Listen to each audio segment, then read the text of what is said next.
Sir Josel De Guzman, ang co-founder at co-convenor ng Scamwatch Philippines. Good morning, Sir Josel. Magandang umaga. Salamat po sa pag-imbita sa Scamwatch. Hopefully po makatulong po tayo. Opo, dahil nga Father's Day na, Sir Josel. Una-una, Happy Father's Day ba? Yung aking babati. Happy Father's Day. Yeah, Salamat happy po, Father's salamat Day. Sir, nakakabahala itong nadiskubre nyo. Unang-una, paano po nadiskubre, natuklasan ng Scamwatch itong Peking Father's Day Ayuda website? Kasi sinasabi, namimigay daw ng 3,000 pesos? Oo, alam mo naman na kapag may mga malalaking okasyon, usually naglalabasan yung mga iba't ibang klase ng scam. Ang kalimitang scam dito sa Pilipinas, yung tinatawag na text or messaging scam. Meaning, nagpapadala sila ng mensahe, whether reward man yan, pananakot, sa pamamagitan ng message. Tapos may link doon. Okay? Ngayon, karamihan ng mga scam na natalo natin before, nasa text scam. So yung mga kababayan natin ngayon, alam na nila kapag may na-receive silang SMS na galing sa unknown prepaid number, tapos may link, alam na nilang scam yon. Yes. Kahit na let's say, yung spoofing scam na it's a form of text scam din kung saan ginagaya nila yung mga bangko, telco, Yes. government agency, di ba? So basta may link, alam na nilang scam yon. Kalimitan din kapag may mga okasyon na ganitong malalaki, maraming mga peking social media pages ang lumalabas. Yung nakakot sa attention namin dito, kaya tiningnan natin, kasi ang ginagawa niya para siyang chain letter. Okay. So, meron kasing link, yung link na yon pinapadala sa FB Messenger.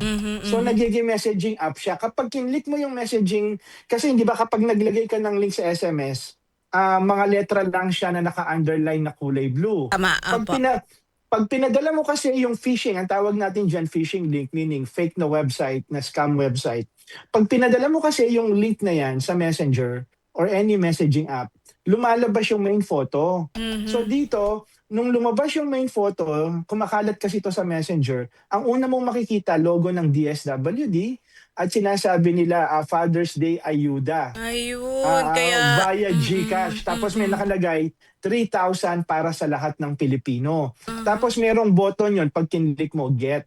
So, pag kinlik mo yung get, ang kukunin sa'yo noon, hihingan ka nila ng mobile number mo at GCash account number mo.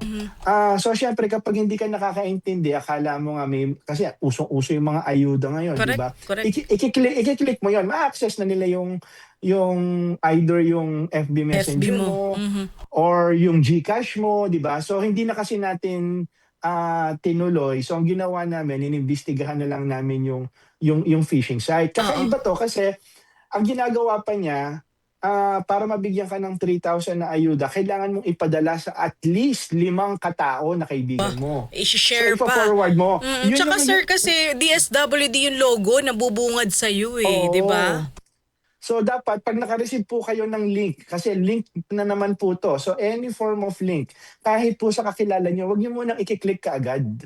Hindi ba? Usually kasi, tingnan mo tong napanood ko, may link. Hindi ba? Makikita, baka kasi nahack, lalo na sa Messenger. Mag-iingat po tayo sa FB Messenger kasi yun po yung mabilis mahack ngayon. At kapag na-click nyo na yan, hihingan ka let's say, tinuloy mo, hiningan ka ng binigay mo yung GCash mo. Ang susunod na hihingan nila sa'yo, sasabihin nila, kung ikaw talaga, let's say si Josel De Guzman, maaari bang i-verify mo, magpapadala kami sa'yo ng 4 to 6 digit verification code. Yung OTP na po yun. Pag binigay nyo yung OTP nyo, kahit anong bangko dyan, wala na. So, kaya doble ingat po tayo. Pag naka-receive po kayo ng mga ganyang ayuda, ang una nyo pong gagawin, number 1, punta po kayo sa official page ng DSWD. In this case, kung nandito si GCash, i-check nyo rin po kay GCash kung talagang namimigay silang ayuda. Yun yung unang gagawin nyo. Yan din po yung panlaban sa fake news. Puntahan nyo po yung source.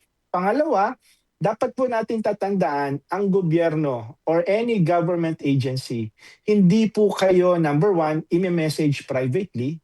Number 2, hindi po kayo hihingan ng any form of information. Right. Tatandaan niyo po yon. Huwag po kayo magbibigay kahit pangalan nyo.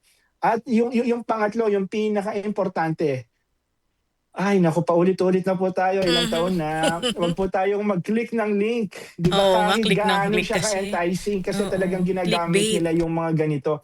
Tapos yung presyo pa hindi siya ano, hindi siya too good to be true, at 3,000, 'di ba? Yes, oh, the Ay usual parang ayuda ng ating the u pamahalaan, yeah. the usual ayuda. Kaya nung nakita namin 'to, sabi natin kailangan natin maglabas ng advisory kasi 'pag halimbawa ikaw Ayun, akala mo totoo, ikaw ikaw kasi yung magpapadala sa kaibigan mo, dahil galing sa'yo, oo, akala di ba, nila totoo. Ayan, oh, nakikita akala po nila natin sa ating totoo, 'di Facebook ba? Live, Sir Josel, ano, Oo. yan yung itsura nung website na yan na binabanggit po natin na scam. Opo, yan po. So, 'pag na-click na ko yan, naku Diyos ko, 'pag kinlik niyo po yan, yari na kayo. Kaya yun po yung nakakatakot kasi ang mangyayari dito dati, ang magpapadala hindi mo kakilala, Mm. unknown prepaid number. Dito dahil chain letter, alam niyo kung yung pong mga Gen Z at mga or late millennial at mga Gen Alpha, yung chain letter po, yan po yung ipapadala para magkaswerte ka, ipapadala mo sa 10 katao. So, Dati parang ganyan tayo, ano.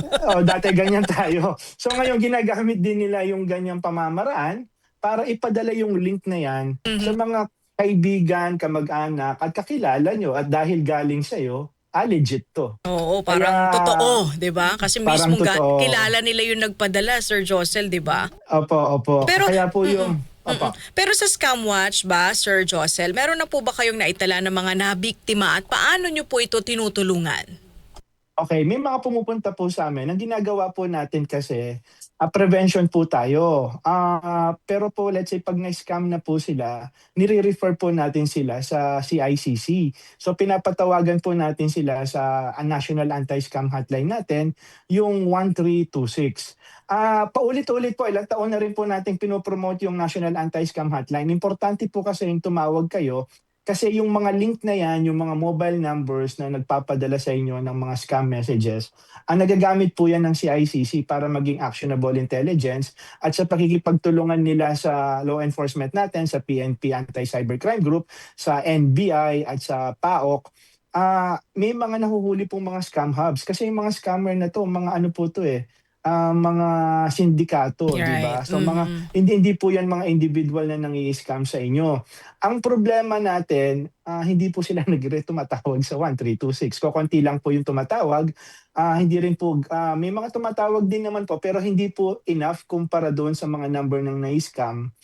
So, ang una po kasing ginagawa ng mga nai-scam, bago sila tumawag sa 1326, kasi nahihiya sila, na, "Uy, nabiktima ako ng Nabiktima scam." ako, Parang oo. kasi merong victim shaming na tinatawag Mhm. na 'di ba, parang ang TANGI mo 'di ba, parang gano'n. So ang BOBO mo. So Hmm. 'wag po natin ganonin 'pag victim kasi talagang, lalo na ngayon sa teknolohiya, Tsaka sa hirap din ng buhay, 'di at ba? sa hirap din po ng Mm. buhay, 'wag po natin i-victim Correct. shaming, kailangan po natin silang mag-report.